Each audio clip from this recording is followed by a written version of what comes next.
Prime time में आप सभी का स्वागत है। मैं हूं आपके साथ निशा शर्मा। आइए नजर डालते हैं अब तक की प्रमुख सुर्खियों पर।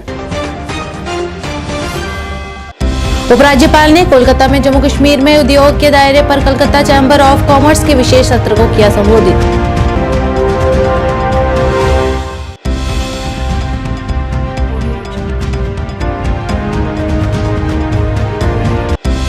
डेमोक्रेटिक प्रोग्रेसिव आजाद पार्टी के अध्यक्ष और पूर्व मुख्यमंत्री गुलाम नबी आजाद ने पार्टी कार्यकर्ताओं को धर्म और क्षेत्रवाद की राजनीति से ऊपर उठकर काम करने के दिए निर्देश।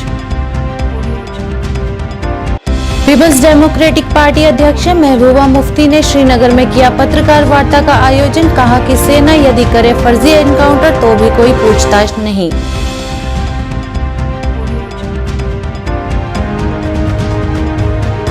किश्तवाड़ के उपायुक्त डॉक्टर दिव्यांश यादव ने विभिन्न क्षेत्रों का दौरा करते हुए वहां की स्वच्छता और स्ट्रीट लाइटों का किया निरीक्षण और लोगों की समस्याओं को भी सुना।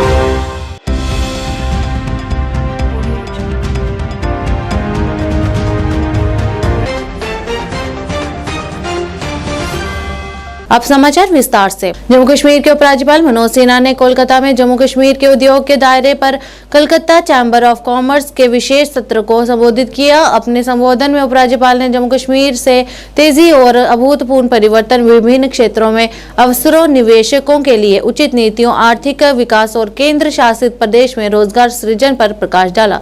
उन्होंने प्रधानमंत्री नरेंद्र मोदी के नेतृत्व में अर्थव्यवस्था के सभी क्षेत्रों में जोरदार विकास को अपना लक्ष्य और मिशन बताया। उन्होंने कहा कि नई औद्योगिक योजना के माध्यम से यूटी प्रशासन के व्यापक दृष्टिकोण का उद्देश्य कृषि, स्वास्थ्य और फार्मास्यूटिकल्स, विनिर्माण, पर्यटन और आतिथ्य, शिक्षा और कौशल विकास, हस्तशिल्प और हथकरघा और आईटी और इलेक्ट्रॉनिक्स में विकास के लिए अनुकूल और गतिशील वातावरण बनाना है।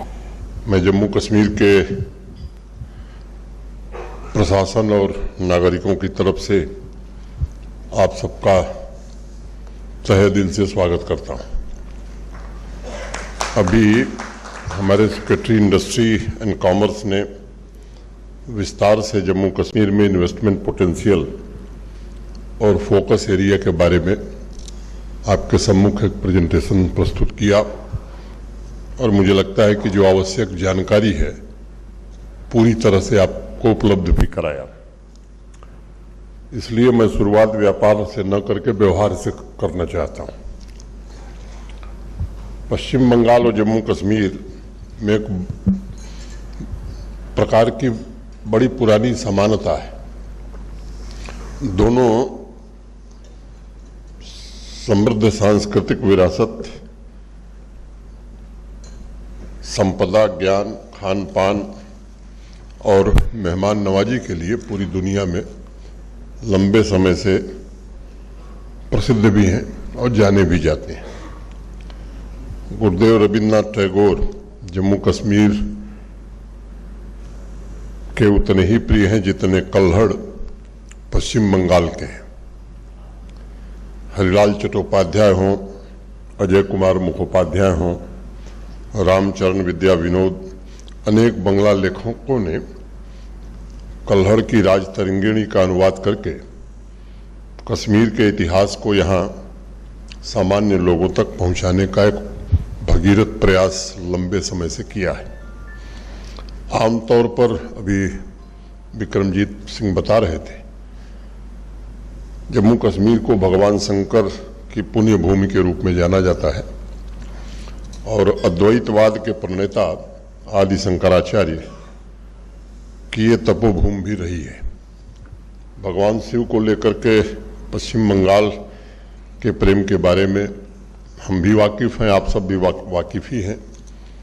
गुरुदेव रविन्द्रनाथ टैगोर ने उत्सर्ग जब लिखा था, जब भारत का परिचय दिया, तब उन्होंने ये बात कही थी कि शांति, शिव और अद्वैतवाद के जरिए भारत को जाना जा सकता है।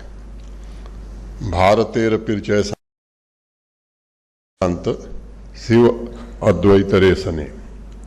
बेलूर मठ और अनंतनाग के बीच बहुत गहरा और पुराना आध्यात्मिक संबंध है। सन 1937 में स्वामी अशोकानंद जी ने अनंतनाग के एक छोटे से गांव में रामकृष्ण मिशन की स्थापना की थी। 1830 में जब भारत ही नहीं बल्कि एशिया के सबसे पहले चैम्बर आज आरएसपुरा में आयोजित डेमोक्रेटिक प्रोग्रेसिव आजाद पार्टी की तरफ से आयोजित जनसभा को संबोधित करते हुए आजाद ने कहा कि जम्मू कश्मीर के मुख्यमंत्री होते हुए उन्होंने प्रदेश जम्मू कश्मीर की बेहतरीन हालात के लिए कोई कसर बाकी नहीं छोड़ी और धर्म तथा क्षेत्रवाद से ऊपर उठकर प्रदेश जम्मू कश्मीर के तीनों संभागों के विकास के लिए काम किए। उन्होंने कहा कि जब भी पाकिस्तान की तरफ से गोलाबारी की जाती थी तब सबसे ज्यादा नुकसान इसी क्षेत्र के लोगों को उठाना पड़ता था और मुख्यमंत्री होते हुए उन्होंने सीमावर्ती क्षेत्रों में रहने वाले लोगों को सुरक्षित स्थानों पर 5-5 मरले के प्लॉट देने की प्रक्रिया शुरू की थी और इसके चलते उन्होंने सरकारी भूमि का भी चयन कर लिया था। लेकिन दुर्भाग्यपूर्ण बात यह रही कि उसके बाद जितनी भी जम्मू कश्मीर में सरकारें सत्ता में आई उन्होंने इस प्रक्रिया पर कोई कार्य नहीं किया। गुलाम नबी आजाद ने कहा कि उनकी पार्टी धर्म और क्षेत्रवाद की राजनीति से ऊपर उठकर काम कर रही है तथा पार्टी कार्यकर्ताओं की तरफ से भी उन्हें लगातार इसी बात का संदेश दिया जा रहा है कि वह इस तरह की राजनीति करने से पूरी तरह से परहेज करें।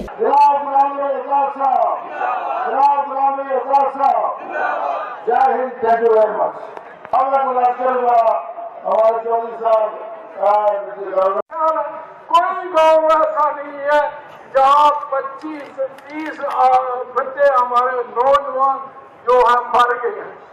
तो इसलिए हम कहते हैं सरकार से ज्यादा आरोप जम्मू को होगा और हमारे लोग जो है वो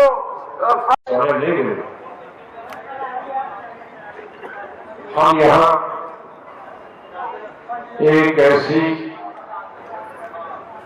जगह पे आज मीटिंग कर रहे हैं, आरएसपुरा का ही हिस्सा। इसका इतिहास आजादी से पहले से लेकर आज तक और हमेशा इसकी तारीख लिखी जाए। अलग अलग समय पे अलग अलग चीजें इस आरएसपुरा उसके आसपास में हुई। बहुत सारे लोगों को देश में ये मालूम नहीं है कि पाकिस्तान बॉर्डर जम्मू के पास है कि कश्मीर के पास। हमारी बहनें बेटियां बहुत ज्यादा संख्या में, हमारे सभी धर्मों के लोग, चाहे वो अल्पसंख्यक हो, सिख हो, मुस्लिम हो, हमारे चौधरी साहबान, वो सब मौजूद है। बड़ी संख्या में नौजवान हो। आप सबको मेरी तरफ से नमस्कार। थोड़ा आप सबको सलामत रखे, सुखी रहे। आप भी, आपका परिवार भी, हमारी स्टेट भी, हमारा देश। स्टेट मुंह से निकल गया इसका मतलब है कि अगले साल स्टेट होंगे। सच मानिए कि वो जो आखिर वाली चेयर उस पर बैठ जाता है, सामने आवाज नहीं आया।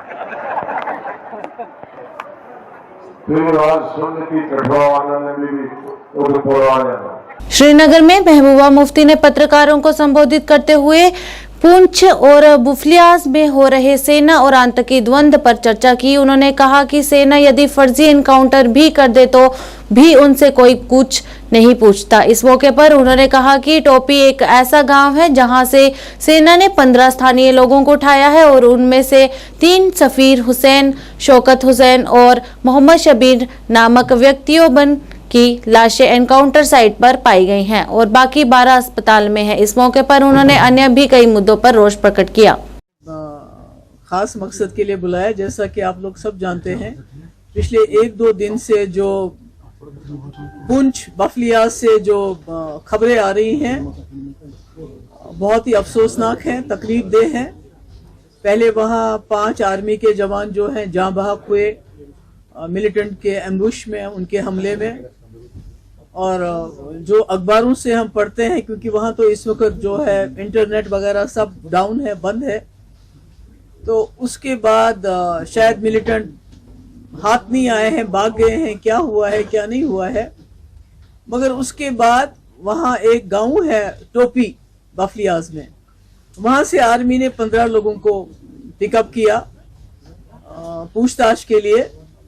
और उसके बाद उनमें से 3 जो लोग हैं, एक तो सफ़ीर हुसैन है, एक शौकत हुसैन है और एक मोहम्मद शबीर है। इनकी टॉर्चर की हुई लाशें वहाँ एनकाउंटर साइट के पास ही मिली हैं। और जो बाकी लोग हैं वो 12 लोग जो हैं उसी टोपी गांव के, वो सुरनकोट के अस्पताल में और पुंछ के अस्पताल में बहुत ही बुरी हालत में टॉर्चर किए हुए हैं। हालांकि मैंने अभी एक वीडियो भी देखा, आई डोंट नो उसकी ऑथेंटिसिटी कितनी है, जिसमें दिखा रहे हैं, उस वीडियो में जो देखा जा रहा है कि आर्मी के लोग जवानों को लिटा के नीचे उनके कपड़े उतार के उनको पीट के उसमें लाल मिर्च पाउडर डाल रहे हैं उनके जख्मों पे। बहुत ही दिल दुखाने वाला वीडियो है। तो मेरा ये कहना है कि ये ऐसे इलाके में हो रहा है, राजौरी पुंछ ऐसा इलाका है जिसने कभी भी वायलेंस को साथ नहीं दिया, उन्होंने कभी मिलिटेंसी को साथ नहीं दिया। वो बहुत ही ज्यादा पुरअमन लोग हैं, अमन पसंद लोग हैं। और आज पिछले कई साल से, पिछले 2-3 साल से हम देख रहे हैं कि वहाँ भी जो मिलिटेंसी का वहाँ नामो निशान नहीं था, आज मिलिटेंसी वहाँ भी है। हालांकि लोकल उसमें कोई इन्वॉल्व नहीं है। आज तक जितने भी लोग पकड़े गए या कोई मारा भी गया, खास तो लोग मारे नहीं गए, पर जितने भी मारे गए हैं वो बाहर के लोग थे। तो ऐसे में मेरा ये कहना है कि बीजेपी का ये जो दावा है, ये जो डंडोरा रोज रोज वो पीटती है कि हमने जम्मू कश्मीर में सब कुछ ठीक ठाक कर दिया है, जम्मू कश्मीर को एक खुली जेल तक के में तब्दील करने के बावजूद, यहाँ के हजारों लोगों को जेलों में डालने के बावजूद, यहाँ के मौलवियों को भी ना बख्शने के बावजूद, यहाँ के जर्नलिस्ट के जो सच बोलते हैं उसको यूएपीए लगा के जेल में डालने के बावजूद, यहाँ जो मौलवी मस्जिदों में हैं उनको क्या दुआ करनी है क्या दुआ नहीं करनी है उसकी भी डायरेक्शन देने के बावजूद। किश्तवाड़ में कल शाम को नगर पालिका के विभिन्न क्षेत्रों में उपायुक्त डॉक्टर दिव्यांश यादव ने दौरा करते हुए वहां की स्वच्छता और स्ट्रीट लाइटों का भी निरीक्षण किया, जिसके चलते उन्होंने वहां के स्थानीय लोगों से मुलाकात करते हुए उनकी शिकायतों को सुना और उनकी समस्याओं को हल करने के लिए तथा सभी प्रकार की सुविधाएं प्रदान की जाएं, इसके लिए संबंधित अधिकारियों को निर्देश दिया। डॉक्टर दिव्यांश यादव ने आश्वासन देते हुए कहा कि आने वाले नए साल 2024 में किश्तवाड़ लाइटों से जगमगाएगा और हर तरह की समस्याओं को हल किया जाएगा। तो वो इधर क्यों रहेगा? अगर आप उसको बिल्कुल नहीं दोगे, हाथ नहीं लग, क्योंकि कुत्ते बच्चों को खा रहे हैं, लोगों को इंजर्ड कर रहे हैं, जानवरों को खा रहे हैं और ये बहुत बड़ी मुश्किल होगी हमारी। ठीक है, आप लोग बस स्टैंड पे हो, ये इधर क्यों डाला हुआ है? पता नहीं डाला बंद कर। जी, सबसे पहले मैं डीसी साहब का शुक्रिया अदा करता हूं जो इस टाइम रात के अंधेरे में पूरी गलियां देखी उन्होंने। लाइटें की शिकायत हमारी थी, बड़ी देर से देना मांग थी हमारी कि लाइटें जो स्ट्रीट लाइट इन्होंने किश्तवाड़ में म्यूनसिपलिटी ने लगाई थी ये सारी बंद पड़ी हुई थी। लेकिन डीसी साहब ने आज खुद किश्तवाड़ का दौरा लगाया, म्यूनसिपलिटी का दौरा लगाया और हर गली में खुद गए और मैं भी साथ में था उनके और हर लाइटें उन्होंने देखी। उन्होंने आश्वासन दिया कि हैप्पी न्यू ईयर जो है किश्तवाड़ को हैप्पी न्यू ईयर के तौर पे किश्तवाड़ में लाइटें लगेंगी और पूरा शहर लाइटों से जगमगाएगा। और डीसी साहब ने इंश्योर किया है कि हैप्पी न्यू ईयर के दिन अच्छा तोहफा किश्तवाड़ के लोगों को मिला। और डीसी साहब ने ये भी कहा कि 300 लाइटें म्यूनसिपलिटी में आई हुई हैं और ये हम हैप्पी न्यू ईयर तक लगवा देंगे, इंस्टॉल कर देंगे। इन 300 लाइट से हमारी कोशिश रहेगी कि टाउन में कोई भी मेजर डार्क स्पॉट ना रह जाए और उसके लिए हम लोगों ने पब्लिक से भी पूछा है कि कहाँ कहाँ पे लाइटें लगनी चाहिए। वो अपने डार्क स्पॉट्स की जानकारी ईओ म्यूनिसिपल के ऑफिस में आके अगले 5 दिन में दे सकते हैं। उसके साथ साथ आज हमने जहाँ जहाँ पे दौरा किया और लगा पुरानी लाइटें डिफेक्टिव है तो या तो उनको रिप्लेस कराया जाएगा या फिर अगर वो अपनी वारंटी पीरियड के बियॉन्ड है तो उनको या तो उनको रिपेयर किया जाएगा या फिर अगर वो अपनी वारंटी पीरियड के बाहर है तो उनको रिप्लेस किया जाएगा।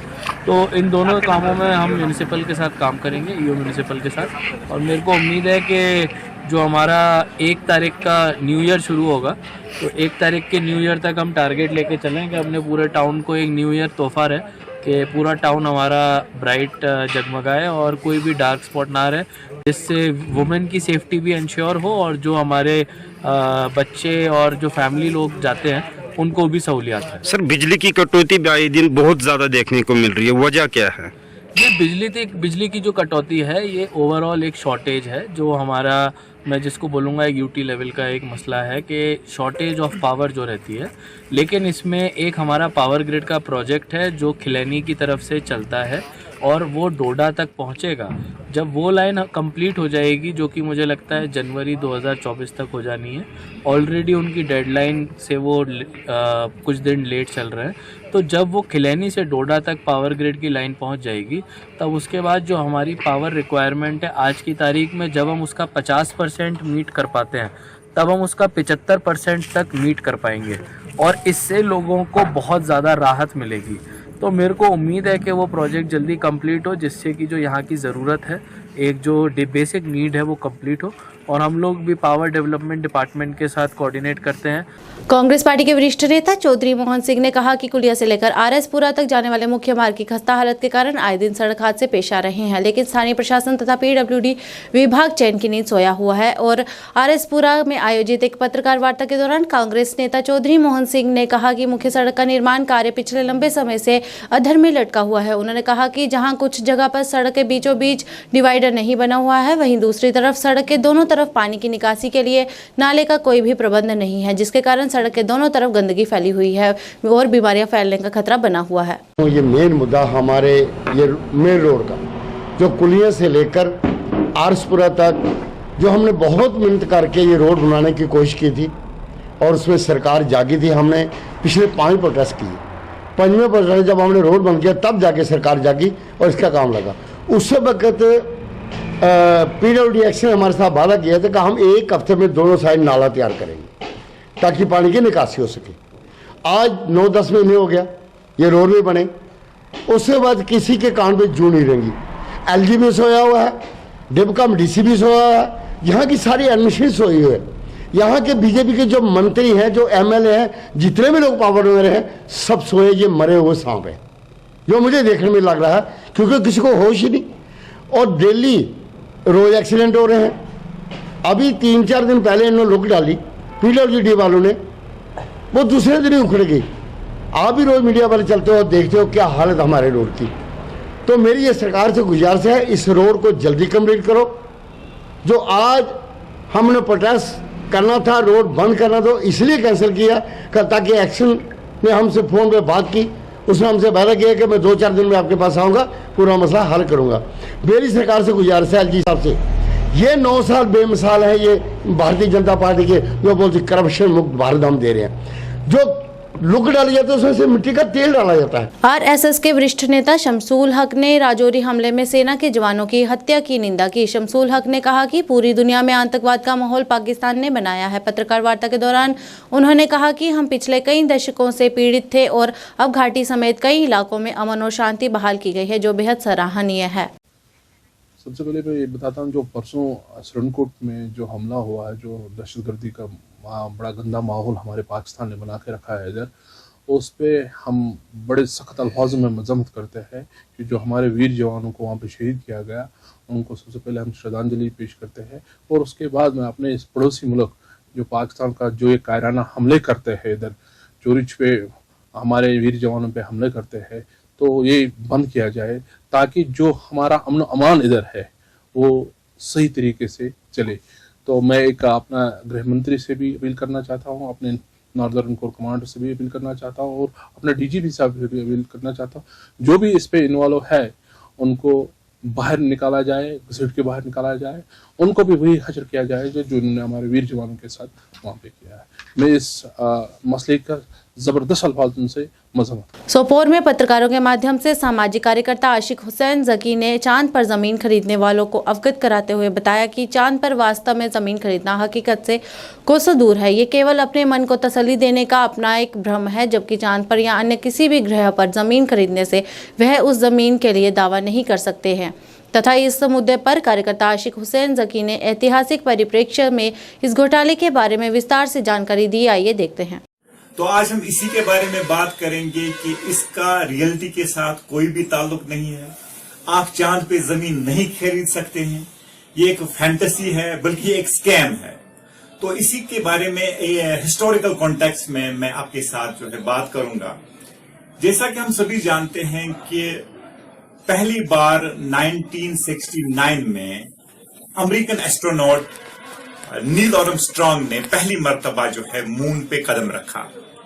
लेकिन इससे पहले 60s में ही जो है मुख्तलिफ मुमालिक की तरफ से ये कोशिश हुई कि वो मून पे लैंड करे, जिसमें जापान, चाइना, सोवियत यूनियन और बहुत सारे मुमालिक थे जो कोशिश कर रहे थे मून पे लैंड करने की।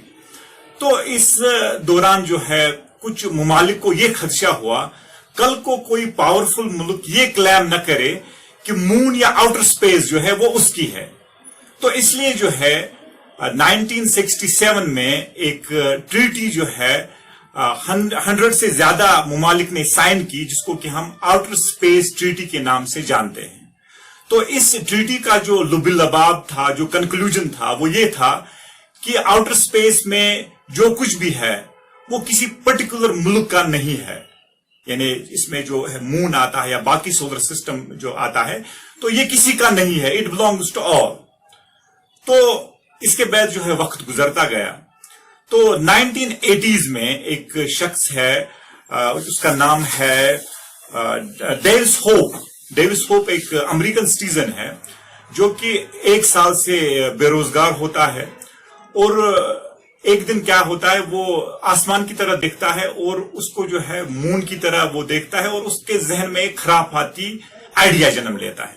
क्योंकि उसने वो ट्रीटी पढ़ी हुई होती है, पॉलिटिकल साइंस का स्टूडेंट होता है, और वो जो है वो कहता है क्योंकि ट्रीटी में ये लिखा है कि कोई मुल्क क्लेम नहीं कर सकता है कि चांद या बाकी सोलर सिस्टम जो है उसका है। तो मुल्क की बात कही गई है, इंडिविजुअल की बात नहीं कही गई। तो ये क्या करता है काम, ये यूनाइटेड नेशंस को एक खत लिखता है, और खत में वो ये क्लेम करता है कि जो मून है और जो बाकी सोलर सिस्टम है वो उसका है। और इसमें वो ये भी लिखता है कि अगर यूनाइटेड नेशंस को इस बारे में किसी किस्म का कोई एतराज है तो वो एक स्पेसिफिक टाइम में उन एतराजात के जवाब दे। क्योंकि आप जानते हैं कि यूनाइटेड नेशंस में जो है लाखों की तादाद में चिट्ठियां आती होंगी, और ये कोई सीरियस मैटर नहीं था, और यूनाइटेड नेशंस ने जो है इस खत का जवाब नहीं दिया। आरएस पब्लिक स्कूल गेगिया आरएस पुरा की तरफ से शनिवार को स्कूल में 6वां वार्षिक दिवस धूमधाम के साथ मनाया गया। स्कूल के प्रधानाचार्य अमित गुप्ता तथा उप प्रधानाचार्य सोनिका महाजन की अध्यक्षता में आयोजित इस कार्यक्रम के दौरान जम्मू कश्मीर के पूर्व उप मुख्यमंत्री कुविंदर गुप्ता मुख्य अतिथि के रूप में उपस्थित रहे। इसके अलावा भारतीय जनता पार्टी के सह प्रभारी विनय गुप्ता, भाजपा के जिला उप प्रधान विक्रम शर्मा तथा पंचायत गेगिया के सरपंच पूर्व कप्तान हंसराज विशेष तौर पर कार्यक्रम में शामिल हुए। इस मौके पर स्कूल के विद्यार्थियों की तरफ से रंगारंग एवं सांस्कृतिक कार्यक्रम प्रस्तुत करने के साथ साथ नाटकों के माध्यम से समाज में फैली हुई बुराइयों पर भी कटाक्ष किया।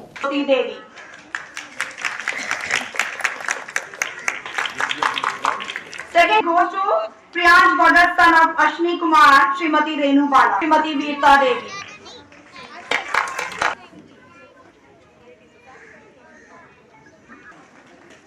Second prize goes to Dibanjali.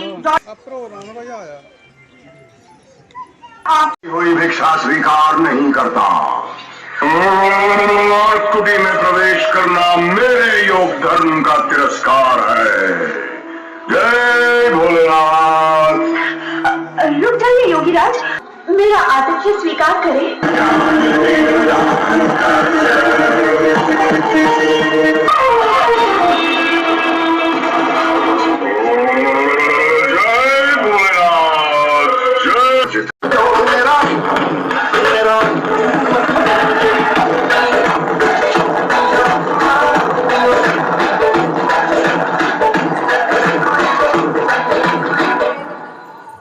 दिसंबर पर जोकर बनते हुए देखा है,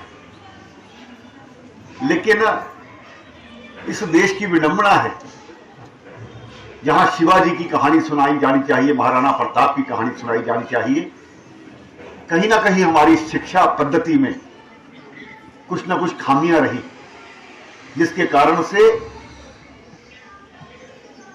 भारत इंडिया बन गया, उसका अर्थ नहीं जानते, लेकिन आज फिर से इंडिया को भारत बनाने की जो दौड़ है उसमें हम सही प्रकार से जाने कि हमारे पूर्वज कौन थे, हमारी सभ्यता क्या थी, हमारी संस्कृति क्या थी। ये जो यहां पर दर्शाया गया मां के बारे में, आपने सुना होगा, बाहर के देशों की बात करते हैं, जब बच्चा 18 साल का होता है तो घर से चला जाता है, मां का रिश्ता तभी तक रहता है। और मां के बारे में जो हिंदुस्तान की एक परंपरा है, कहीं ना कहीं हम पश्चिमी सभ्यता में ना चले जाएं, पश्चिम में जाकर के सूरज भी डूब जाता है। इस प्रकार की जो एक शिक्षा नीति है, आज मां और टीचर का बहुत बड़ा आज फर्ज बनता है कि हम समाज को किस तरफ ले जा रहे हैं। व्यक्ति निर्माण की बात करता है। रियासी के स्थानीय सनातन धर्म सभा में चल रही श्रीमद् भागवत कथा में राजस्थान के जयपुर से आए शास्त्री श्री ध्यानु भगत जी महाराज ने कथा के चतुर्थ दिवस पर श्रोताओं को बताया कि भक्ति करने की कोई उम्र नहीं होती। भगत प्रहलाद व ध्रुव जी ने बाल अवस्था में ही नारायण की भक्ति करने और उनकी दर्शन किए। कथा में कहा कि माता पिता की सेवा के बिना कुछ भी नहीं है, सबसे बड़ी पूजा माता पिता की है। कथा के दौरान नंद के आनंद भयो जय कन्हैया लाल की व मधुर गीतों के सभी श्रोता आनंदित हुए। शनिवार को कथा के चौथे दिन कथा सुनने के लिए काफी महिलाएं पहुंची। कथा का समापन 26 दिसंबर को होगा। इसके अगले दिन 27 दिसंबर को हवन कर भंडारे का आयोजन किया जाएगा। किस किस को सर झुकाऊं तुम्हें देखने के बाद, फिर थोड़ा सा देख, भगवान ने अपना फटका दिया, काकी जी ये लो, ओहो इस तरह से आइए द्वारकाधीश, आइए अंदर आइए। अब देखिए आचार्य श्री सुखदेव जी महाराज कहते हैं, देखिए छोटी सी यहाँ आपको नहीं, आपके लिए 56 प्रकार के भोग बनाए। मेरी माँ गांधारी ने आपके लिए 56 प्रकार के भोग बनाए। भगवान श्री द्वारकाधीश जी कहते हैं, भोजन हम नहीं करेंगे। दुर्योधन भोजन केवल 2 अवस्थाओं में किया जाता है। पहला कि भोजन खिलाने वाले के मन में प्रेम हो, और दूसरा खाने वाले के पेट में भूख हो। तुम्हारे अंदर प्रेम नहीं और मेरे पेट में भूख नहीं, तो भोजन करने का सवाल तो आज बन ही नहीं। पूरी सभा बिल्कुल शांत। दुर्योधन विदुर का जैसे इनाम ही अच्छा, किसके? विदुर के। जिसके खुद के खाने के लाल हैं, वो तुम्हें क्या खिलाएगा द्वारकाधीश। भगवान कृष्ण कहते हैं, इससे मुझे कोई मतलब नहीं है। उसने कहा था कि हे द्वारकाधीश, जब भी तुम हस्तिनापुर आओ ना, तो सबसे पहले मेरे घर का भोजन करना।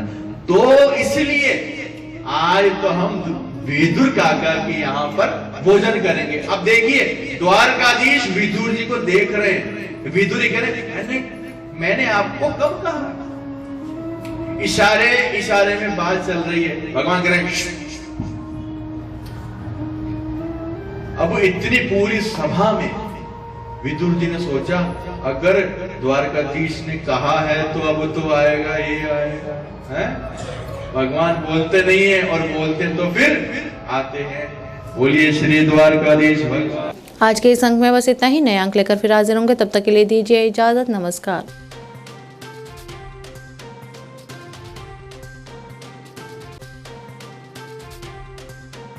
जमात बानिया वे पेश है पहले खास खबर। नाज़रीन आदाब, जो खबरों को आज को शुमार ले गया था मेजबान मोहम्मद लतीफ अकला हाजिर है। तो उनकी बड़ी अच्छी देखभाल होगी, सत्ता चला रही है। सबसे बड़ा प्रश्न तो उनसे। Reasi choice, a showroom of your choice. हमारे यहाँ स्टिच्ड अनस्टिच्ड सूट्स, बेडशीट्स, कंबल, पर्दे आदि मिलते हैं। Our advice, only Reasi choice. Wide variety available in reasonable prices. जरूर विजिट करें हमारे शोरूम रियासी चॉइस। हमारे फोन नंबर है 91495118 700 और दूसरा नंबर है 7006433834 और हमारा पता है Shastri Nagar, ward number 4, Reasi, near महाजन सुपरमार्केट कटरा, जम्मू रोड, रियासी। तो जरूर आए।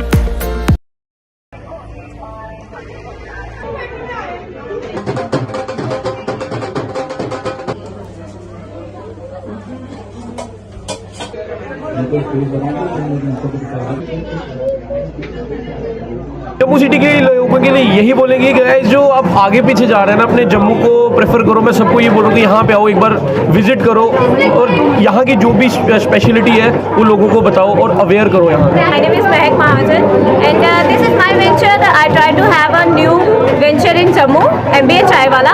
So मेरी एक कोशिश यही थी कि मैं कुछ अपना भी शुरू करूँ मिनिमम पैसों में।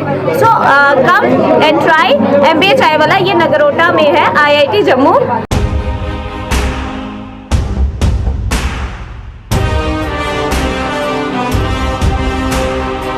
जम्मू कश्मीर विकास तथा प्रगति के पथ पर लगातार अग्रसर है। मुझे खुशी है कि जम्मू कश्मीर के नौजवान अपने प्रदेश के विकास के लिए, जम्मू कश्मीर के लोगों के विकास के लिए बड़ी संख्या में सामने आ रहे हैं। ये हमारे युवा ही हैं जो जम्मू कश्मीर में